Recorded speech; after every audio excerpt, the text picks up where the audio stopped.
వర్షాకాలం వచ్చిందంటే చాలు శ్రీశైలం ప్రాజెక్ట్ వద్ద దృశ్యాలు పర్యాటకులకు కనువిందు చేస్తూ ఉంటాయి. 1984 నుంచి శ్రీశైలం ప్రాజెక్టును చూడటానికి లక్షలాది మంది పర్యాటకులు ఇతర రాష్ట్రాల నుంచి కూడా వస్తూ ఉంటారు.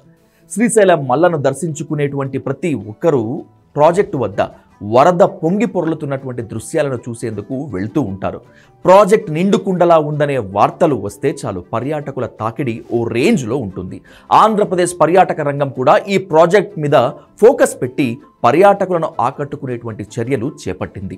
అలాంటి శ్రీశైలం ప్రాజెక్ట్ ఇంకో 25 ఏళ్ల తర్వాత కనుమరుగు అయిపోతుంది అంటున్నారు నిపుణులు. ప్రాజెక్ట్ జీవితకాలం తగ్గిపోతుందని, ఆ స్థానంలో మరో ప్రాజెక్ట్ నిర్మించాలని చెప్తున్నారు. భారీ బహుళార్థ సాధక ప్రాజెక్టుగా ఉన్న ఈ ప్రాజెక్ట్ నుంచి కర్నూలు, కడప, నెల్లూరు, చిత్తూరు, నల్గొండ జిల్లాలతో పాటు చెన్నైకి తాగునీరు వెళ్తూ ఉంటుంది. శ్రీశైలం కుడి ప్రధాన కాలువ రాయలసీమకు ప్రధాన తాగునీటి వనరుగా ఉంది. అలాగే భారీ ఎత్తున విద్యుత్ ఉత్పత్తి కూడా జరుగుతోంది ఇక్కడ నుంచి. అలాంటి ప్రాజెక్టు జీవితకాలం ఇంకో 25 ఏళ్లు మాత్రమే అనే అంచనా వేస్తున్నారు నిపుణులు.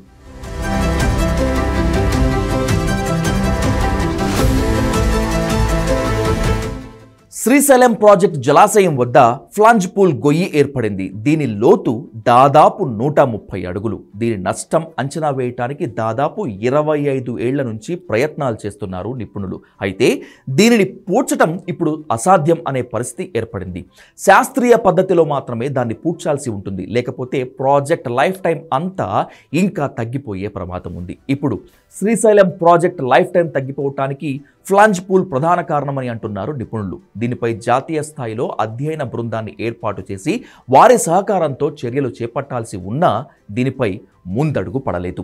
ఈ పరిణామాలు అన్నీ కూడా ఈ ప్రాజెక్ట్ మనుగడను ప్రశ్నార్థకంగా మార్చేశాయి. మరో 25 నుంచి 30 ఏళ్ల వరకు ఎలాంటి ఇబ్బంది లేదని నిపుణులు అంటున్నా పరిస్థితి మాత్రం ఎప్పుడు ఏం జరుగుతుందో అనేటువంటి ఆందోళనను క్రియేట్ చేస్తోంది. అలాగే శ్రీశైలం ప్రాజెక్ట్ స్టోరేజ్ కెపాసిటీ 215 టీఎంసీలు అని చెప్తున్నా కానీ అది 180 నుంచి 185ల మించి ఉండదు అనేటువంటిది నిపుణుల మాట. ఈ పూడిక చాలా వేగంగా పెరిగిపోతుందని, రాబోయే రోజుల్లో నీటి విలువ సామర్థ్యం 150 టీఎంసీలకు పడిపోవచ్చనే అంచనా వేస్తున్నారు. అందుకే ఈ ప్రాజెక్ట్ స్థానంలో ఎగువన మరో ప్రాజెక్ట్ కట్టుకోవాల్సినటువంటి అత్యవసరం ఉందనేటువంటిది నిపుణుల సూచన, వాదన. మరి దీనిపై ప్రభుత్వం ఏం చర్యలు తీసుకుంటుందనేటువంటిది వేచి చూడాలి.